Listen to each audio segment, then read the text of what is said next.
میرے نبی پاک علیہ السلام کے غلام حضرت طارق بن عبداللہ رضی اللہ تعالیٰ عنہ فرماتے ہیں کلمہ پڑھنے سے پہلے ایک دفعہ ہمارا سارا قبیلہ تجارت کے لیے نکلا تھا، اور اس وقت منظر یہ ہوتا تھا کہ ہم اپنی عورتوں کو بھی ساتھ لے جاتے تھے۔ 6 مہینے سفر کرنا ہوتا تھا، اونٹ گھوڑے ہم بیچا کرتے تھے، عورتیں بھی ساتھ رہتی، کھاتے بھی پکاتے بھی۔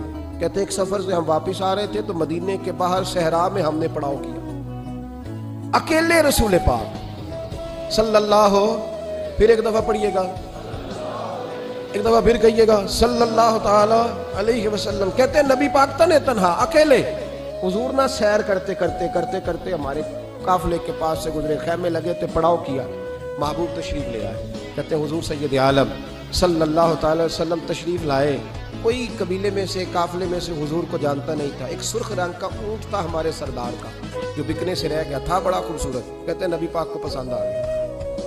حضور پوچھنے لگے تم کون ہو؟ کہا جی مسافر ہے۔ کہاں سے آئے ہو؟ فلاں جگہ سے آئے ہیں۔ کس لیے آئے ہو؟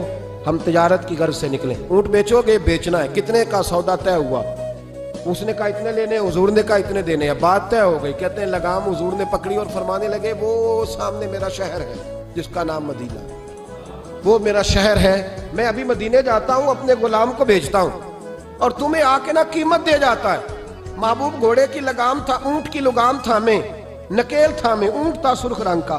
حضور لے کے جب نکلے نا، تھوڑا سا چند قدم آگے گئے تو ان میں سے ایک شخص بولا، کہنے لگا سردار آپ سیانے لوگ ہیں، سمجھدار ہیں، اس شخص کا نام پوچھا آپ نے؟ قبیلہ پوچھا ہے؟ ایڈریس کا پتہ ہے کہاں رہتا ہے؟ اتنا قیمتی اونٹ دے دیا۔ سردار بھی کہنے لگا، سارے کہنے لگے یار ان کی باتوں میں اتنی لذت تھی، ان کے گفتار و رفتار اتنی باوقار تھی، مزیدار تھی کہ ہوش ہی کوئی نہیں رہا۔ بھئی ہم پرانے تاجر ہیں، کبھی اس طرح کا سودا کیا ہی نہیں جس طرح کا آج ہو گیا۔ اوہو واقعی کچھ نہیں یاد رہا، کوئی سمجھ نہیں آئی۔ وہ ابھی نظر آ رہے، ایک آدمی دوڑ کے جاؤ، دوڑ کے اور جا کر کے نا ان سے کہو، بڑی جائز بات ہے، وہ ناراض بھی نہیں ہوں گے، ان سے ایک شخص کہو کہ بھئی اونٹ دے جاؤ، پیسے لے آنا اور اپنا مال لے جانا، دوڑ کے جاؤ۔ ایک شخص دوڑنے لگا تو سردار کی بیوی خیمے کے اندر تھی، پردے کے پیچھے سے بولی، کہنے لگی خبردار کوئی پیچھے نہ جائے، اگر پیسے مل گئے تو ٹھیک ہے، نہ ملے تو میں دے دوں گی، کوئی پیچھے نہ، کوئی نہ جائے پیچھے۔ سردار کہنے لگا تو جانتی ہے؟ کہنے لگی نہیں۔ کہا گارنٹی کیوں دے رہی ہے؟ تو کہنے لگی تم نے ان کا چہرہ نہیں دیکھا؟ تم تو سودے کر رہے تھے، میں پردے کے پیچھے سے دیکھ رہی تھی۔ پیر مہر علی شاہ صاحب کو کسی نے کہا تھا نبی پاک کا حلیہ بیان کرے، بتائیں حضور کے کان مبارک کیسے تھے، آنکھیں کیسی تھی، ناک مبارک کیسی تھی، بینی مبارک کیسی تھی۔ تو پیر مہر علی شاہ صاحب کہنے لگے کوئی مثل نہیں ڈھولن دی، کہنے لگے مجھ سے نہیں بیان ہوتا حضور کا حلیہ، کوئی مثل نہیں ڈھولن دی، تو چپ کر مہر علی، ایتھے جا نہیں بولن دی، بس کر، تو بیان کر سکتا ہے؟ اتنی طاقت۔ اعلیٰ حضرت نے کہا لم یاتی نظیر کفی ناظرن مثلے تو نشد پیدا جانا۔ کہا حضور مثال تو تب آپ کی بنے گی نا، کوئی آپ کی طرح کا پیدا تو ہوگا، تب بھی مثال بنے گی، تو جب ہوا ہی نہیں تو مثال کیسے بنے گی؟ کہنے لگی کوئی نہ جائے، نہ پیسے آئے تو میں دے دوں گی، میں تو پردے کے پیچھے سے دیکھ رہی تھی، ان کے چہرے کا وقار دیکھا، ان کی آنکھوں کی روشنی دیکھی، ان کے لفظوں کا حسن دیکھا۔ تم 50 باتیں کرتے تھے، وہ ایک جواب دیتے اور گنے چنے لفظ بولتے تھے، ان کی سادگی کا وقار دیکھا۔ جانے دو، نہ پیسے آئے تو میں دوں گی۔